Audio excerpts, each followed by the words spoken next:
Cabrera. Presente. Cedeño. Presente, ingeniero, buenos días. Buenos días. Chango. Chango John. Presente, licenciado. Paola. Presente. Cordero. Rarísimo. Córdoba. Presente, ingeniero. Presente. Ya me parecía raro. ¿Qué te pasa, Mateo? Espinosa. Presente, ingeniero. Garrido.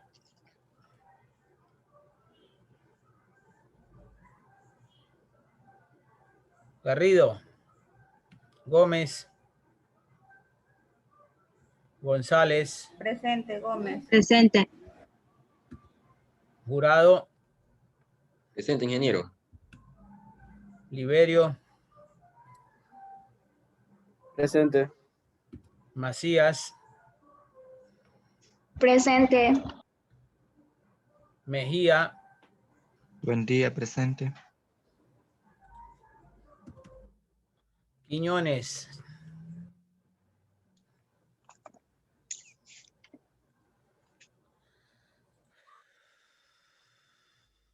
Suriaga. Presente, profe.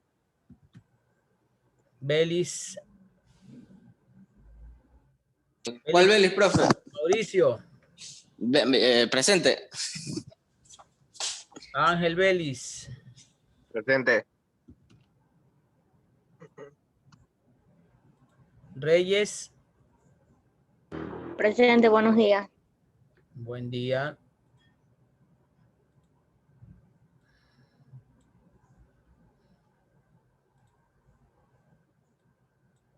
¿Por qué esa sumatoria sale tan diferente? 26.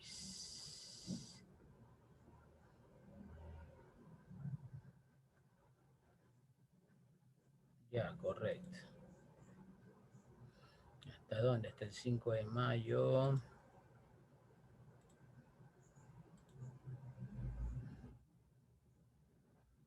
De 6, está bien. Ok. A ver, ¿en qué estábamos con ustedes, niños?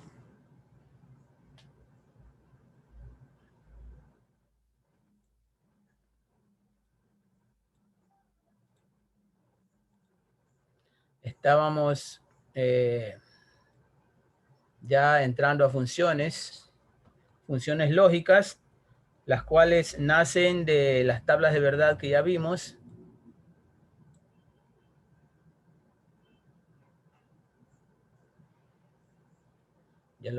Ya vimos los teoremas y las propiedades.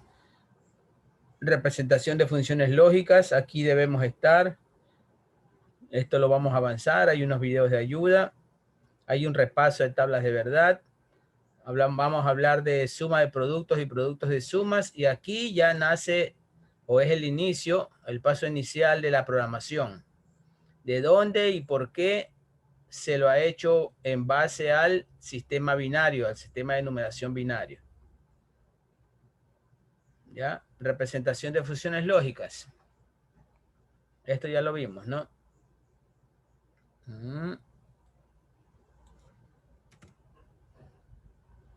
¿Cómo obtener una función lógica a partir de tablas de verdad?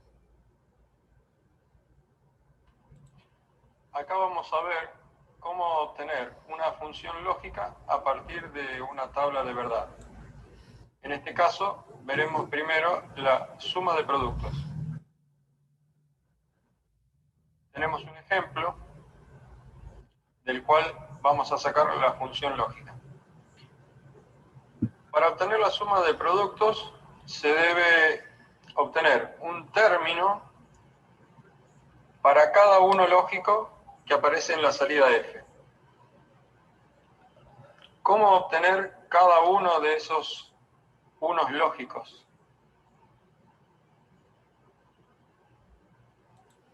Les explico en palabras muy sencillas. Usted plantea una probabilidad. Esta es la numeración de las diferentes fases que va cumpliendo en la programación. Puede ser Ya de aquí en adelante se van a dar cuenta que la programación informática tiene bastante que ver con la electrónica, o sea, con lo que es el hardware. ¿Ya? Entonces, un programador no solo está dedicado al software, tiene que también conocer de los principios fundamentales del hardware. ¿Cómo funciona el hardware? El hardware también está diseñado en base a el sistema de numeración binaria. Entonces, aquí hace diferentes planteamientos, ¿no? Ay.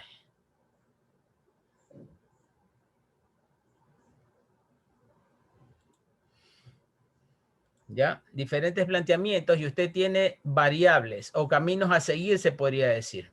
¿Ya? Puede ser con cualquiera de las condicionantes que ya hemos visto. Puede ser por negación, por doble negación, por afirmación, aplicando cualquiera de las 9 condiciones que ya vimos dentro de las propiedades y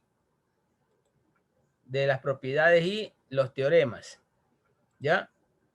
Entonces, una función, aquí está f de función, que es el resultado de este proceso de aquí.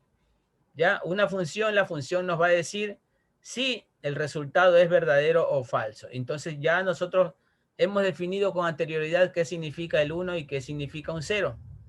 Entonces, la f significa el resultado de todo este proceso de aquí, de la aplicación de estas 3 variables. Correcto, eso es lo que vamos a ver en este momento. ¿Ya? Lógicamente, esto tiene que ver también con compuertas lógicas que vamos a ver más adelante, ¿no? Multiplica cada una de las variables de entrada, negándose aquellas que están... Aquí tenemos una función con 3 variables negadas. ¿Ya? La barrita superior significa negación. También existe la doble barrita, que es doble negación, lo cual da una afirmación. Ya vamos a ver poco a poco cómo se desarrolla el principio fundamental de la programación. En el valor 0. Para el primer 1 de nuestra tabla de verdad, tenemos que hay que multiplicar A por B por C, pero cada una tendrá una negación, ya que en esta combinación valen ceros. 0 vale A, 0 vale B y 0 vale C. Por lo tanto, para obtener este 1 lógico, sería A negado por B negado por C negado. Para obtener el 1 lógico siguiente, debemos escribir otro término que se suma al anterior. De esta forma, para obtener el segundo 1 lógico, tenemos que multiplicar A negado porque está en 0, B también negado porque está en 0, y C sin negar porque vale 1.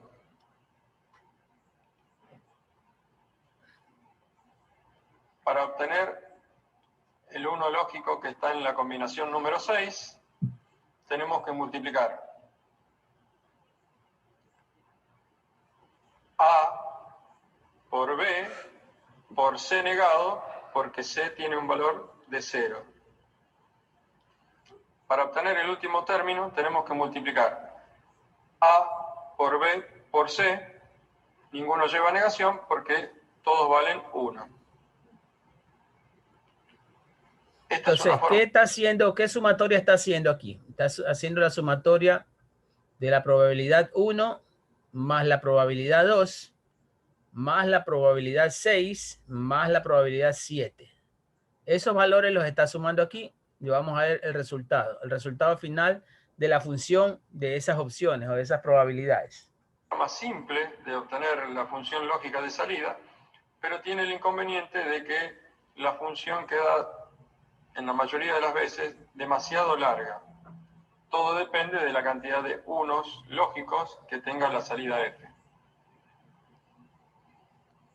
Veremos otro ejemplo. En el ejemplo 2D tenemos estos unos lógicos para la salida F y comenzamos. El primer 1 lógico se obtiene de la multiplicación de A negado por B por C negado. El término siguiente corresponde a A negado por B por C. El siguiente es A por B por C negado. Y el último es A por B por C. Lo que podemos hacer a continuación, utilizando el álgebra de Boole, tratando de simplificar la función, achicarla. ¿Qué función estamos sacando? ¿Qué variables estamos introduciendo dentro de la operación? Estamos con A negado, B, C negado, que es la función 5. No. Es 0, 1, 0 aquí, la 2. ¿Ya? La segunda función sería 1, 0, 0. No, 0, 1, 1. 0, 1, 1 es la 3. La otra sería 1, 1, 0. Es la 6. Y la otra sería la 7, ¿no? Que tiene valores positivos. Minimizarla. Se puede sacar factor común de los primeros dos términos, A negado por B. Como ven, ese factor se repite en los dos primeros términos y se puede entonces sacar factor común. En los términos siguientes, en el tercero y el cuarto, también se puede sacar otro factor común. En este caso, los factores que se repiten son A por B. Entonces, realizando esa operación, tenemos que del primer término nos queda C negado más C, todo eso por el término común, que es A negado por B. Y de los dos últimos términos quedará A por B por C negado más C. Si seguimos trabajando un poco más en la función, como C negado más C es igual a 1, todo este término queda A negado por B por 1, lo que es lo mismo A negado por B. En la segunda parte de la función tenemos que C negado se suma con C, o sea que eso vuelve a dar otro 1 lógico. Si multiplicamos A por B por 1, nos queda A por B. Así se ha simplificado bastante la función lógica. Podemos sacar factor común B, con lo cual nos queda del primer término B por A negado más A. Como A negado más A también vale 1, B por 1 es B. Por lo tanto, de la función inicial que habíamos obtenido con 4 términos, se ha reducido a que f es igual a b. Si observamos la tabla de verdad, podemos verificar que los valores de f cambian o siguen los mismos valores que tiene b. 0, 0, 0, 0, 1, 1, 1, 1, 0, 0, 0, 0, 1, 1, 1, 1. Veremos otra forma de obtener la función lógica a partir de una tabla de verdad, pero en este caso como producto de sumas. Los términos que forman parte de esta función se obtienen a partir de los ceros lógicos ahora. Lo que antes se multiplicaba, ahora se suma, y lo que antes se sumaba, ahora se multiplica. Es decir, se hacen las operaciones inversas a las que se realizaban antes. Para obtener el primer cero, o sea, el primer término, debemos sumar A más B más C, negado en este caso, porque vale 1. Lo contrario de lo que sucedía antes. Para obtener el cero siguiente, en la combinación número 4, escribimos A negado más B más C. El nuevo término, multiplicando siempre los conjuntos o los términos, sería A negado más B más C negado. Y para obtener el último cero de la tabla, nos queda A negado más B negado más C negado. De esta forma obtenemos la función como producto de sumas. Estamos viendo la diferencia entre suma de productos y producto de sumas. A partir de una tabla de verdad básica que tiene 3 variables, ¿ya? Una tabla de verdad no es más que el resultado de la conjugación entre las 3 variables en las 8 maneras diferentes en que las 3 variables se pueden conjugar o correlacionar. Correcto. Entonces, aquí la suma de productos multiplica las variables y luego suma sus conjugaciones. ¿Cierto?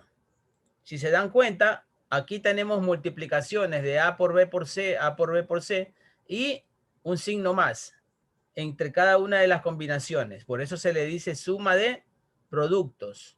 Estamos sumando 4 productos. Este más este de aquí, más este de aquí, más este de acá. Ya lo resolvimos. Ya tomando en cuenta de que se le da al valor de 0 como negación y al valor de 1 como valor verdadero. Más adelante, ya hablando de producto de sumas, ya no suma de productos. Si vemos el producto de sumas, Ahí es lo contrario. lo planteamos de diferente manera. Vean, aquí las variables se suman y luego esos resultados se multiplican.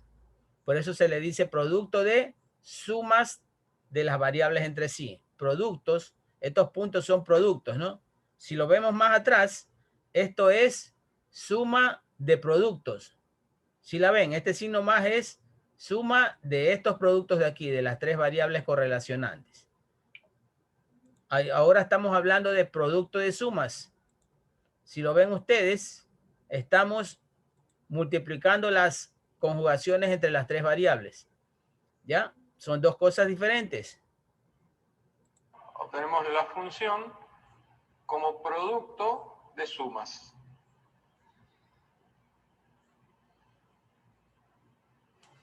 Vamos a ver un nuevo ejemplo. Para el primer término tenemos A más B más C. Y para el segundo término, A más B más C negado.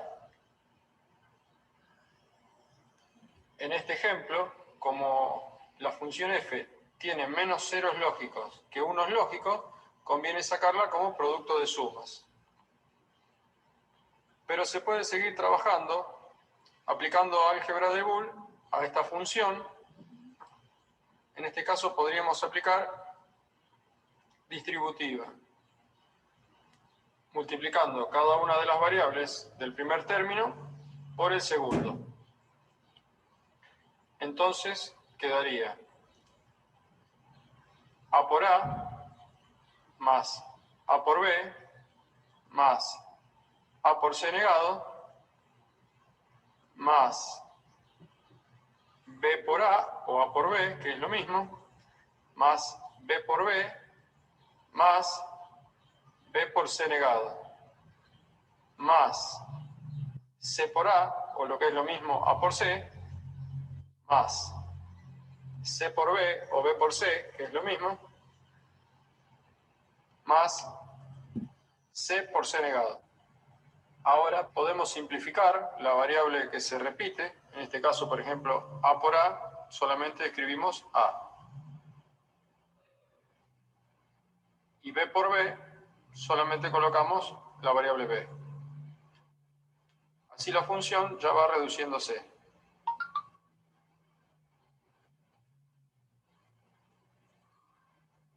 utilizando el álgebra de Boole, A más A por B es igual a A. Si aplicamos ese teorema, podemos simplificar la función aún más. De los primeros dos términos, nos queda solamente A. Al tener A más A por alguna otra variable, ese término donde se multiplica A por otra variable se simplifica. Por lo tanto, de A más A por B, de eso solamente queda A.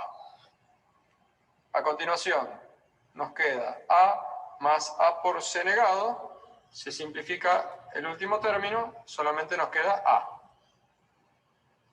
Nuevamente, A más A por B, nos queda A, y A más A por C, nos queda A. Utilizamos el mismo teorema con la variable B, y nos quedaría de B más B por C negado, solamente nos queda B, y de los últimos dos términos, B más B por C, solamente queda B. Utilizando el álgebra de Boole, hemos simplificado la función hasta llegar a f es igual a A más B. Una función más pequeña, más chica, simplificada, nos indica que necesitaremos menos compuertas a la hora de construir el circuito.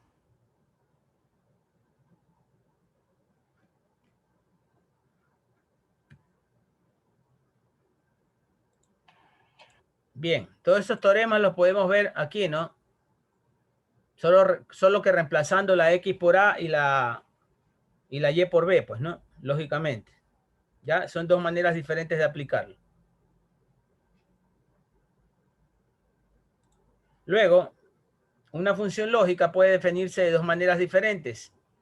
Una, mediante una expresión algebraica en la que intervengan variables x sub 1, x sub 2, hasta x sub n, y sus complementarias que son x sub 1', x sub 2', hasta sub x sub n', relacionadas entre sí mediante operaciones aquí de álgebra booleana. ¿Ya? Y la segunda manera es mediante una tabla de verdad, la cual acabamos de ver, que consiste en expresar en una tabla todas las posibles combinaciones. Esto de todas las posibles combinaciones son todas las posibles combinaciones entre las tres variables A, B y C. ¿Ya?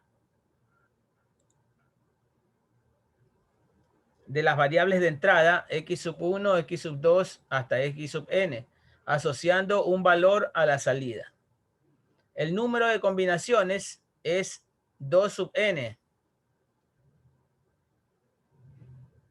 Es posible tener más de una salida en la misma tabla y se puede presentar una multifunción. ¿Ya? ¿Por qué se trata con énfasis a este tema? Porque es el fundamento de los procesadores electrónicos, los utilizados en estructuras de computadores y en programación, lógicamente. ¿Ya? Es resumir un problema, o sea, si ustedes se imaginan un arbolito, creo que no se los puedo explicar más. A ver, vamos a hacer uno así para que lo entiendan. Si ustedes tienen un arbolito,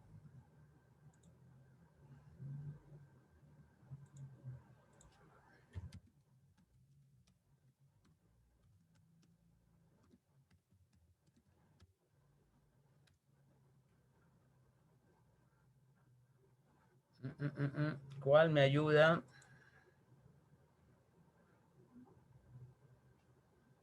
Este me ayuda. Este que tiene más ramificaciones. ¿Ya? Supongamos que ustedes están resolviendo este problema al revés. Ustedes tienen todas estas variables que terminan en las ramas más finas de ese árbol y quieren llegar acá, a la raíz. La raíz es un tronco ya unificado, ¿cierto? ¿Ya? Y para resolver un problema de programación, para llegar a un resultado determinado, ustedes tienen que aplicar todas estas variables. Cada una de las variables va a representar una de estas ramitas. ¿Ya? Entonces, ¿qué es lo que hace las funciones lógicas? Las funciones lógicas te van unificando las ramas de 2 en 1, 2 en 1, 3 en 2, así, hasta que vas llegando, vas buscando el camino para llegar a tu resultado final, a una sola función. ¿Ya? Eso es lo que se muestra en el video. En el video de cómo tener una función lógica. Si le damos más adelante, aquí simulamos las ramificaciones diferentes hasta que llegamos ¿a dónde? Hasta que llegamos a una solución definida, ¿no? Hasta que vamos llegando a una solución definida que represente a toda esta tabla de verdad. ¿Ya? Esto gracias En otras palabras, ingeniero, lo que nos muestran las funciones lógicas es hacer al revés. Es nosotros Correcto, del resultado a llegar como del proceso. Correcto. A partir del resultado, buscar la raíz del problema. Esas son las funciones lógicas, pero lógicamente tratándola con variables y poniendo condicionantes, ¿no? ¿Cuáles son las condicionantes? La condicionante es que se le puede dar al 0 un valor de negación y al 1 un valor de verdad, y en otros casos totalmente al revés. Al 0 un valor de verdad y al 1 un valor de falso o de negación. ¿Ya? ¿Cuándo se da esto? Cuando tú, por ejemplo, aplicas en un circuito eléctrico o electrónico que se aplica a la computación, a la programación también. ¿Ya? Por ejemplo, cuando estás elaborando, diseñando un circuito, ¿ya? Y activas en tu casa, hablemos de electricidad, cuando activas un interruptor en tu casa, ¿ya? Lo que hace el interruptor es permitir el paso de corriente, ¿cierto?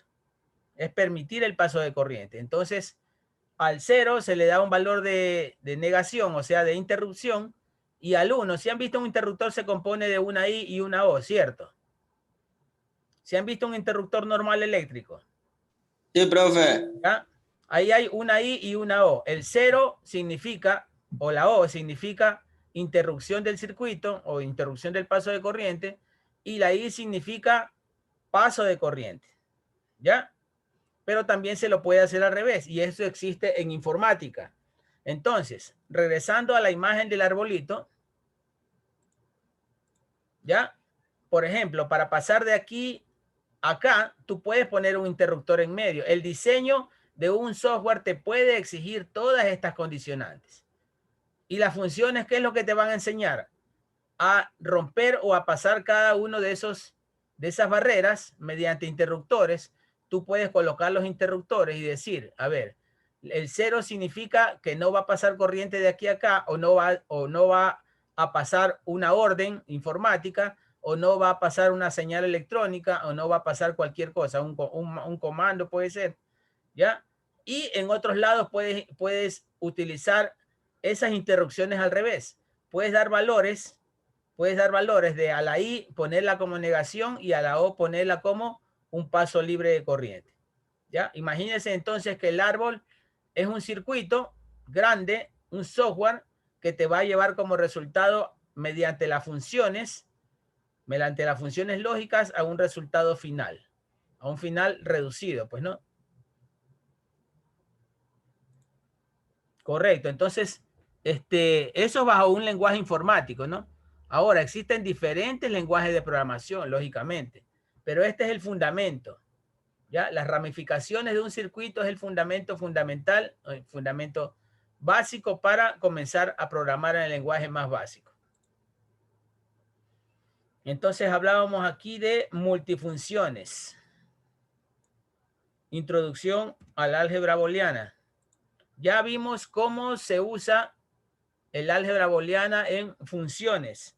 Ya vieron cómo la aplicó aquí el principio 10, que dice que A multiplicado por la sumatoria de A más B te da igual a Garrido. Está, ¿ya?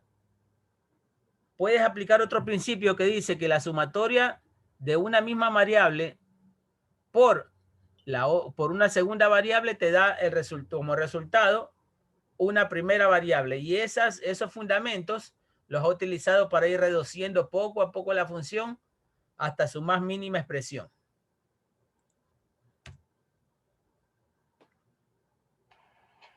Acá vamos a ver cómo Ya la vimos, obtener pues. una función lógica. Ingeniero, todo eso está en lo que es del álgebra de Boole, ¿verdad? Más del sí, Todito lo que hemos visto hasta ahora, ¿o no? todo, sí. No hemos visto nada más, porque ese es el fundamento de programación. Dígame que también existe el libro electrónico. Claro que sí, Bueno, en libros este video vamos a ver digitalizados. una breve introducción al álgebra booleana. Hay ya software que te ayudan a programar. Hay cosas, y hay diferentes tipos de programación. Tú te puedes dedicar a la programación, por ejemplo, en PLC o en mandos de diseño de automatización industrial. Puedes dedicarte a la programación de videojuegos. Puedes dedicarte O inteligencia artificial. a inteligencia artificial o Me gustó la de videojuegos. realidad aumentada. La inteligencia artificial ya entra con robótica, ¿cierto? Claro.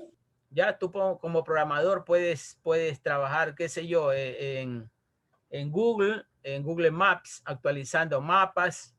Ya puedes trabajar dentro de un hospital, de una escuela. El programador, ¿qué es lo que hace? A ver, el programador no hace más que definir los caminos informáticos para dar solución a los problemas planteados. ¿Ya? Y dependiendo de qué tipo de problema se le plantee, él busca un lenguaje de programación, el lenguaje de programación que más se adapte para solucionar el problema que se le está planteando. ¿Ya? Por eso es que hay algunos lenguajes de programación. Sería muy interesante ponerles un video. Antes de poner ayer vi un video de tipos de programaciones. Para que estos videos sirven mucho para, ustedes se vendrán preguntando, ¿para qué tantos números? ¿Para qué tantas variables? ¿Para qué cosas que se hace difícil entender? Porque ya se han acostumbrado a la matemática normal, ¿cierto? Este es un nuevo tipo de matemáticas.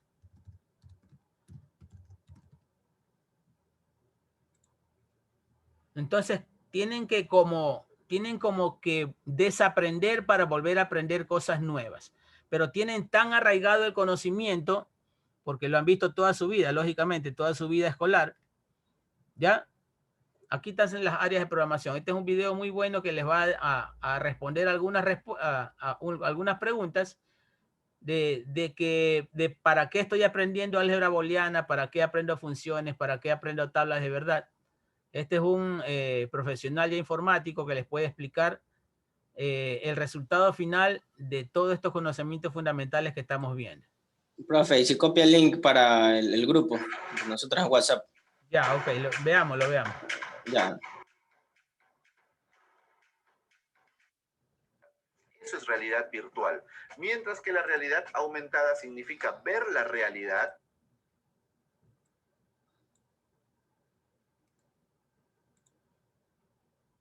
Dejar de compartir y se los dejo aquí en el chat.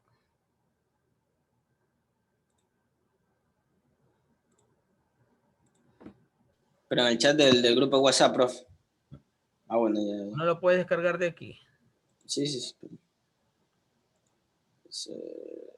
La programación es una de las carreras más demandadas en el mundo porque los programadores son capaces de crear soluciones. Y es por esa razón que los programadores prácticamente no se pueden quedar sin trabajo nunca, porque siempre hay demanda de programadores en todas las industrias. Tú como programador puedes trabajar en un colegio, puedes trabajar en una agencia de viajes, puedes trabajar en un restaurante, puedes trabajar en un hotel, porque no importa la industria, siempre van a necesitar programadores. Pero hablando específicamente de las áreas de la programación, vamos a ver en este video en qué te podrías especializar, en qué áreas de la programación te podrías especializar. Así que si tú estás empezando recién en la programación, este video te va a ser muy útil para saber en qué mundo te puedes especializar, y si ya estás programando, quizás te sirva para ver otras áreas y quizás te llame mucho la atención alguna otra área y empieces a explorarla. Pero antes de comenzar en el tema, quiero contarte que en EDTeam puedes aprender a programar desde cero hasta ninja de la programación. Si estás en cero o estás comenzando y quieres repasar algunos conceptos básicos de la programación, el curso es completamente gratis en EDTeam.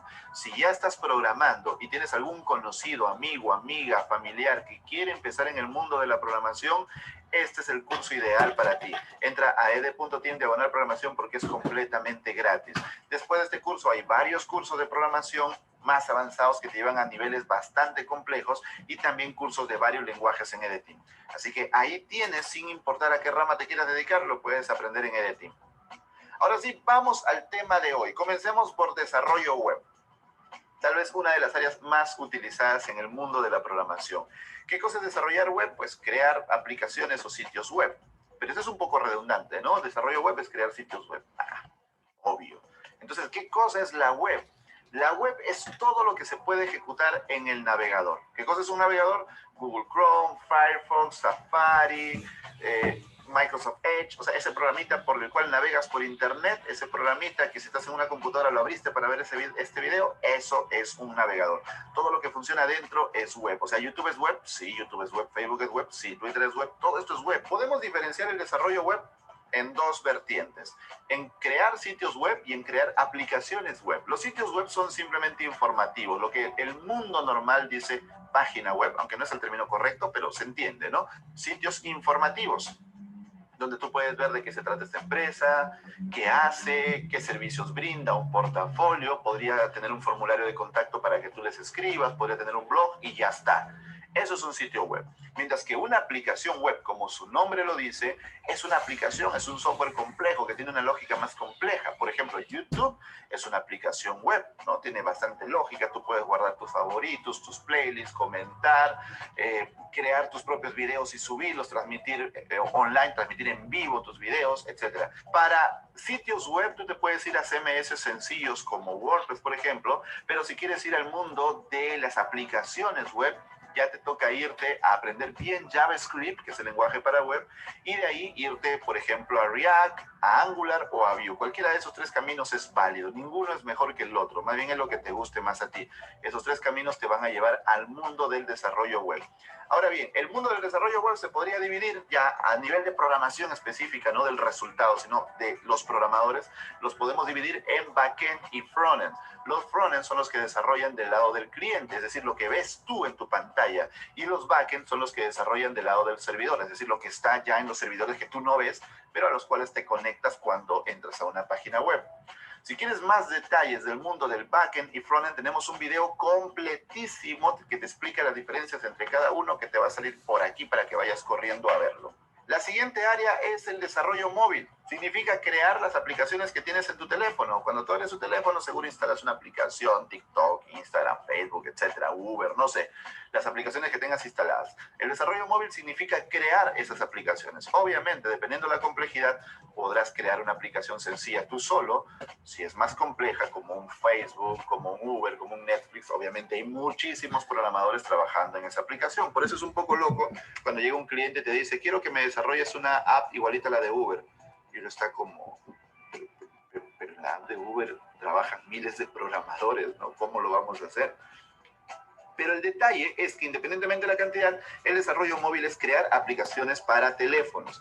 Y las aplicaciones para teléfonos pueden funcionar en dos sistemas operativos, Android de Google y iOS de Apple. Si tú quieres desarrollar aplicaciones para Android, tienes a Kotlin o a Java como lenguaje. Si tú quieres desarrollar para iOS, tienes a Swift. Esos los puedes aprender en EDTeam. Este tipo de aplicaciones se llaman aplicaciones nativas. ¿Por qué? Porque desarrollas específicamente para un sistema y no va a funcionar en el otro sistema. Tendrías que crear otra aplicación, lo cual, dependiendo de la empresa, puede ser un gasto excesivo de recursos porque hay que crear dos aplicaciones. En ese caso, aparecen las famosas apps multiplataforma, que desarrollas una sola vez y ya te lo puedes llevar a iOS, a iPhone, perdón, a iOS o a Android, perdón. Se puede hacer con React Native, con Ionic, con Flutter o con Xamarin, para citar a los más importantes. Pero en los últimos años ha entrado con mucha fuerza también el concepto de PWA o Progressive Web Apps, que son aplicaciones completamente web, pero que funcionan como si fueran aplicaciones nativas del teléfono. Es decir, se integran bien con el dispositivo, no requieren un browser e incluso pueden lanzar notificaciones y conectarse con el hardware del dispositivo. Por ejemplo, la aplicación de Editing para el teléfono es una PWA, es decir, tú no tienes que ir a la Play Store, por ejemplo, e instalarla. Tú simplemente vas a la web de Editing desde el browser y ahí te va a salir un botoncito para que tú instales la app en tu teléfono y ya la vas a tener ahí. Siguiente área, el mundo de los videojuegos. Acá no hay mucho que explicar, ya sabemos qué son los videojuegos. Pueden funcionar en teléfonos, pueden funcionar en computadora, en consolas como Xbox o en consolas como PlayStation. Ahora bien, el mundo de los videojuegos es enorme, no basta con programadores, necesitamos diseñadores, modeladores 3D, gente que cree escenarios, gente también que haga storytelling, es decir, que cree toda la historia del videojuego. Es muy amplio, todos cumplen un rol muy importante. Ahora, en el mundo de los videojuegos, el motor más importante y más usado es Unity, y Unity lo puedes manejar con C#. Así que C# es un lenguaje que te va a convenir si quieres dedicarte al mundo de los videojuegos. Otra área en el mundo de la programación es la realidad virtual y la realidad aumentada. Son dos cosas similares, pero muy diferentes a la vez. Por ejemplo, la realidad virtual es inmersión total. Te ponen un casco o unos lentes que te tapan toda la visión, entonces tú ves que estás en una montaña rusa, o estás en la luna, o estás en las pirámides de Egipto, ¿no? Inmersión total, estás en un mundo completamente inventado por computadora. Eso es realidad virtual. Mientras que la realidad aumentada significa ver la realidad, o sea, ver lo que realmente está frente a tus ojos, pero con algún dispositivo agregarle cosas encima. Ese dispositivo podría ser el teléfono. Es decir, con la cámara del teléfono ves la realidad y ahí aparece un Pokémon, como en el juego de Pokémon Go, ¿se acuerdan? Eso es realidad aumentada. La aplicación más obvia es videojuegos, sí, videojuegos y ya. Pero si nos vamos más allá de los videojuegos, podemos utilizar esas tecnologías para educación.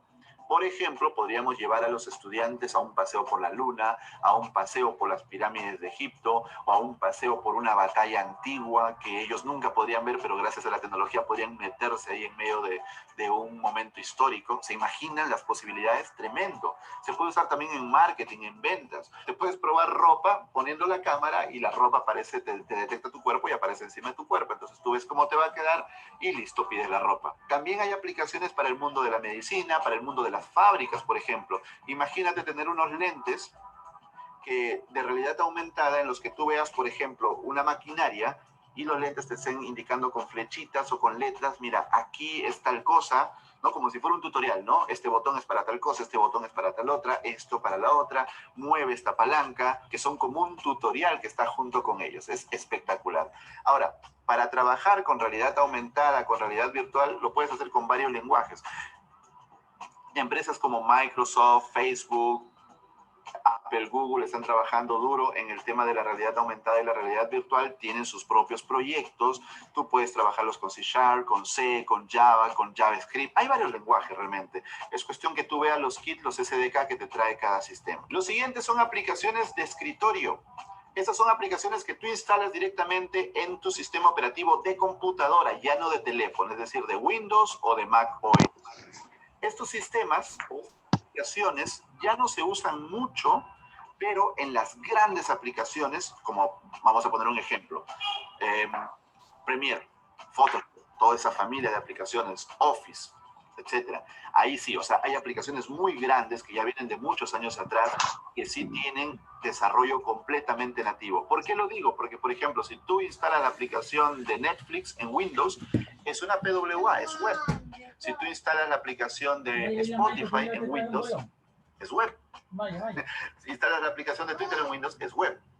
Porque es mucho más rápido y más económico. Si ya tienes una versión web, empaquetarla para que funcione en un sistema operativo como si fuera app de escritorio. Pero si estamos en estos escenarios de desarrollar, por ejemplo, un editor de código, un IDE como los de JetBrains, como por ejemplo IntelliJ IDEA o WebStorm, etcétera, ahí obviamente tenemos que desarrollar directamente para el escritorio. Lenguajes para escritorio, Java es uno de los más usados en el mundo del escritorio porque incluso es multiplataforma. C# para aplicaciones de Microsoft, Python también te puede servir para aplicaciones de escritorio. Entonces ahí lo tienes. Y si bajamos un poco más del nivel, estamos en sistemas operativos y sistemas embebidos. Los sistemas operativos son justamente Windows, Android, iOS, macOS, etcétera, es decir, o Linux, ¿no? La capa más baja de software que se comunica directamente con el hardware. Encima del sistema operativo ya vienen las aplicaciones que se instalan.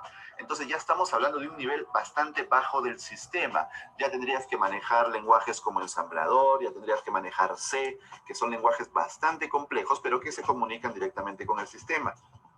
Ahora, los sistemas embebidos son sistemas o sistemas operativos chiquititos, por decirlo así, mini sistemas operativos que van directamente en un chip dentro de algún aparato, por ejemplo, un horno microondas, una refrigeradora, una lavadora. Cuando tú programas, por ejemplo, el horno microondas para que caliente durante 1 minuto, tiene obviamente una lógica, una programación adentro. Eso es un sistema embebido y principalmente se hace con Java, aunque también lo puedes hacer con C. También aquí viene el tema de IoT, de Arduino, de Raspberry, Internet de las Cosas, que también se puede programar con C. También puedes trabajar en el mundo de la seguridad informática, y es que este mundo es tarea de todos, de los programadores, de los administradores de sistemas, incluso de los usuarios. Y es que el usuario es el eslabón más débil en la seguridad informática. Te dan tu contraseña, la escribes en un POSIT y el POSIT lo pegas en tu computadora. No importa cuántas medidas de seguridad hayan tomado los ingenieros detrás o los programadores, si tú vas a escribir tu contraseña en un post-it. Bueno, pero ese es otro asunto. Hablemos de los programadores. La seguridad informática se puede clasificar en 2 áreas, en la seguridad ofensiva y en la defensiva. La defensiva es crear sistemas que no puedan penetrarse. Es decir, no dejar puertos abiertos, validar la información, validar los datos, cifrar las contraseñas, tener cuidado en los formularios que no te puedan inyectar el código, todas esas prácticas que un buen programador sabe para asegurar, los firewalls, etc. No solamente los programadores, sino también los administradores de sistemas, que son los que llevan esto a infraestructura o lo llevan a cloud. Es decir, tener buenas prácticas. Pero lo que nosotros normalmente conocemos como seguridad informática no es esto, ¿no? Sino es la seguridad ofensiva. En este lado se ubican los conocidos hackers. La cultura popular a los hackers los trata como si fueran delincuentes, pero es que no es así. Lamentablemente los malos hackers han traído esa fama. Podemos diferenciar entre el hacking ético y el no ético. El hacking ético lo que hace es buscar vulnerabilidades en un sistema, ya sea como auditoría. Por ejemplo, nosotros contratamos expertos en seguridad y ellos le hacen una auditoría a todo nuestro sitio y nos reportan, miren, tienes problema de seguridad aquí, aquí, aquí, aquí, aquí, aquí, aquí. Entonces nos reportan para nosotros solucionarlo. Eso es hacking ético. También hay programas de recompensas que ofrecen las empresas. Entonces los hackers encuentran vulnerabilidades y ganan una recompensa. El hacking no ético obviamente está buscando vulnerabilidades para atacar un sistema, para robar información o incluso robar dinero o pedir recompensas. Así que ahí están las 2 diferencias. No todos los hackers son malos. ¿Y qué lenguajes necesitas conocer para meterte en el mundo de la seguridad informática? Principalmente Python, porque Python te permite automatizar cosas. Puedes crear un script automático que recorra todo un sitio y empiece a buscar vulnerabilidades. También es bueno que sepas C para ir más abajo en el sistema, que sepas Bash para controlar la terminal y también que sepas los lenguajes en los que están desarrolladas las aplicaciones que vas a auditar, ¿no? SQL para la base de datos, PHP si es un sitio con PHP, JavaScript, etc. Es recomendable también. También tenemos el mundo del Machine Learning, que básicamente consiste en enseñarle a las computadoras, sí, Machine Learning, aprendizaje automático. Las computadoras aprenden a través de enormes volúmenes de datos que nosotros les damos. Suponte que le das 1 millón de fotos de perros a una computadora y le dices, oye, esto es un perro, así que aprende a reconocerlo con este 1 millón de fotos. Termina el 1 millón de fotos y le ponemos la foto de un perro y de un gato. A ver si la computadora ya aprendió. Digamos que sí reconoce el perro. Chévere. Ahora le damos fotos de un perro y otro animal que no es un perro, pero es parecido. Y la computadora se confunde. Ok, vamos a pasarle más datos. Pero ¿qué hacen los programadores en el mundo de Machine Learning? Es crear los modelos. ¿Qué cosas son los modelos? Son los algoritmos, es decir, la secuencia de pasos para que en Machine Learning se pueda crear algo. Porque con Machine Learning se analizan grandes cantidades de datos, se encuentran patrones y a través de esos patrones se puede predecir lo que va a pasar más adelante. Por ponerte un ejemplo, con Machine Learning podríamos predecir la economía de acá a un tiempo.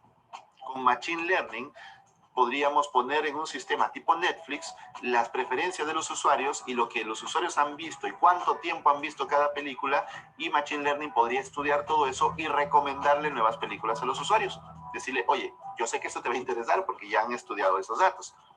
Con Machine Learning también podemos hacer análisis de sentimientos para ver si los usuarios están contentos con nuestro servicio o están molestos con nuestro servicio para poder fidelizarlos. Los dos lenguajes más importantes en el mundo del Machine Learning son Python y R. Python es uno de los más usados porque nuevamente permite mucho de automatización y de análisis de datos. Y R es un lenguaje puramente estadístico para científicos de datos. Y por último tenemos a Cloud Computing. Lo he dejado al final porque prácticamente todo lo que hagas de las otras ramas, de una manera o de otra, termina en el cloud. ¿Por qué? Porque Cloud Computing, ¿qué es? Es poder de cómputo contratado a través de Internet. Si yo necesito computadoras muy poderosas para almacenar grandes cantidades de información o procesar muchos datos, en vez de comprarme esa computadora, la alquilo en Internet. Eso, en resumen, es Cloud Computing. Así, en resumen. ¿Listo? Entonces yo se lo puedo alquilar a Google, a Microsoft, a AWS, que tienen computadoras súper poderosas. Entonces ya toda mi infraestructura la mando para la nube.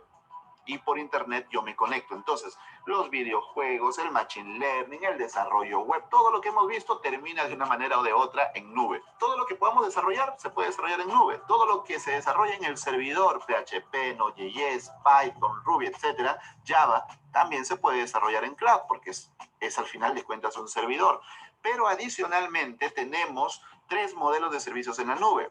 SaaS, que son servicios o software como servicios que van al usuario final, como Edeteam, como YouTube, o sea, para el usuario final que simplemente va a entrar, iniciar sesión y utilizarlo. Ahí puedes trabajar haciendo aplicaciones para la nube. También está PaaS, que ya es una plataforma como servicio para que los programadores suban sus aplicaciones y las puedan utilizar directamente en la nube. Y el otro modelo es infraestructura como servicio, donde todo está como piecitas de Lego. Te dan un montón de piecitas de Lego y tú tienes que armar tu ciudad o armar un carrito o armar un avión. Es por ponerte un ejemplo, ¿no? Ya tú armas toda la solución que se necesita para el cliente. Entonces, ahí también puedes programar. ¿Qué se usa? Principalmente Python nuevamente porque nos ayuda a automatizar cosas. Técnicamente puedes utilizar cualquier lenguaje porque al final son servidores. Y ahí puedes, lo que corre en el servidor lo puedes utilizar tú. Pero para automatizar procesos, para automatizar despliegues, incluso para hacer migraciones que requieren mucha cantidad de pasos y automatizas toda la migración, usas Python. Así que ahí tienes lenguajes que puedes aprender Python en Edeteam. Aquí te he resumido rápidamente esto y cuéntame en los comentarios si se me olvidó algún área de la programación para tal vez hacer una segunda parte, en qué área de la programación te estás especializando y a cuál de estas áreas te gustaría moverte. Cuéntame en los comentarios para seguir conversando. Y te repito que tenemos el curso de programación desde cero, que es gratis y es parte de la especialización de programación en Edeteam de 8 cursos que te lleva desde cero hasta ser un ninja de la programación y dominar temas como patrones de diseño que son ya bastante avanzados. Adicionalmente tenemos cursos de casi todos los lenguajes que hemos dicho en este video, así que te invito a ir corriendo a ed.team para que te vuelvas un ninja de la programación. Y ahora que estamos en casa con esto de la cuarentena, pues aprovecha tu tiempo para estudiar. Tú piensas que te acaban de meter en la habitación del tiempo de Goku y tienes tiempo para ser el mejor. El momento que salgas de la habitación del tiempo vas a ser el mejor programador, así que aprovecha este tiempo porque en Edeteam también estamos con descuentos para ayudarte a sobrellevar esta cuarentena. Espero que este video te haya gustado. Yo soy... Bueno, al final le mandó la propaganda, ¿no? Vamos a quedarnos aquí, chicos. Espero que el video les haya servido. Creo que sí les va a servir de mucho.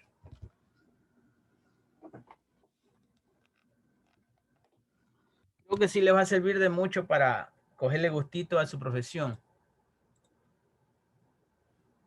La fotito, préndame la cámara, por favor, que me estoy olvidando de la foto.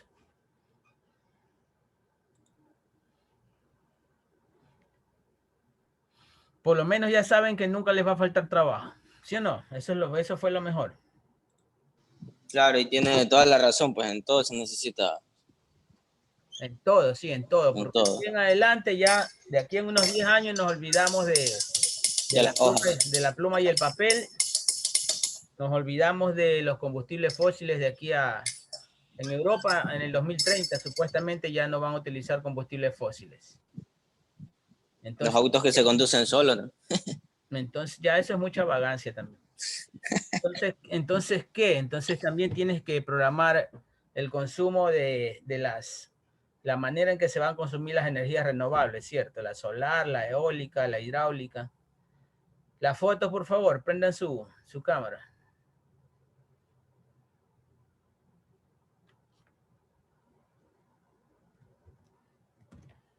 Ya, niños, gracias.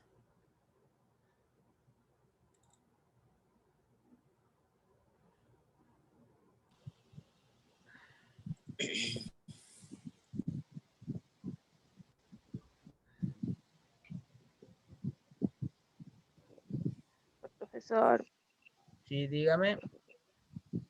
yo soy Jennifer Quiñones.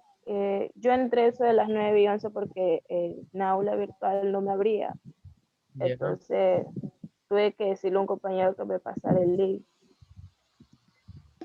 Pero es el mismo link de siempre, pues. Es que en la aula virtual no me abría, entonces tuve que pasarlo por el teléfono, porque en la computadora no me servía. Ya. Ya, solo era eso.